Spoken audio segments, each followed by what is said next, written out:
But I do want to ask you this.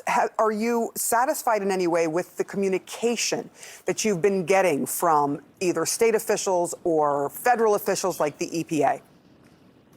No, it's been absolutely pathetic. The fact that this soaked in and burned for 2 straight days before they decided to even do anything about it, and then they did their controlled burn. Where was the EPA for that? I'm sorry. The EPA should have been involved from the minute this train derailed. They said they didn't know what chemicals were on that train. That was a complete lie, because anybody that works with chemicals knows that they have a complete manifest as to what and where those chemicals are and how much. It's too little, too late. I mean, the damage is already done. We're going to see the repercussions of this for the next 10, 20, 30 years. You know, our property values are plummeting. Our health, who knows what's going to happen. The 2 days of it just smoldering and letting off those gases into the environment before the controlled burn, before they evacuated anybody, I believe the damage is already done, and there's not much they can do about it at this point. Joining me now is East Palestine resident Ben Ratner. He has a family of 5, has been an East Palestine homeowner for 16 years. I did go a little too close to the area apparently on Thursday. I was down there with the news crew. We were kind of taking pictures of the cleanup and doing some video work, and we actually did get nauseous and like firsthand experience here. I was sick. I had a headache for about 8 hours and got sick after that. So it's definitely a little more trying to exercise more caution and not go near the area again right now.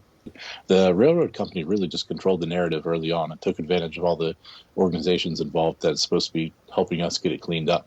And they put their plan in action before the Superfund letter came out from the Ohio EPA that was supposed to state how this was going to be cleaned up. They were already running trains before that letter even came out. So it's kind of hard to understand how it was cleaned up properly. It's now opening. Could I ask you about this movie? You were an extra in a movie called White Noise. Let's watch a clip of it.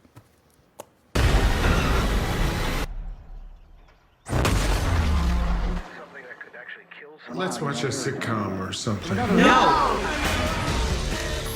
They're calling it the airborne toxic event. The plot is there is a train crash in Ohio, leads to the release of deadly toxins. The main character and his family have to evacuate. How long after the crash on the 3rd did you think of White Noise? You were an extra in this movie. Yeah, probably the 4th. Whenever it started coming out that there was more than just a fire, train derailment, and it was more about the chemicals, it was like, oh, this is kind of uncanny. After the movie came out, I watched it, and really the first third is kind of about the train incident, and then the last 75% of the movie is just kind of its own story that doesn't really have to do with the evacuation. But really early on, it's very it mirrors things very, very surprisingly the exact same. But I think that it kind of goes to show that kind of the human condition. We're the same people, different generations, different eras, and we're always kind of fighting against the powers as far as like the everyday working class person, and trying to juggle the idea of how serious is this situation and what level do I need to kind of react to it, and you can kind of feel that from the film. I don't know that I would have watched it on the 4th after the crash in my town in Ohio. Ben Ratner. No, I didn't watch. A couple of days I tried and I couldn't. Okay, so you gave me some time. I tried watching it and I did not. I didn't finish it. No.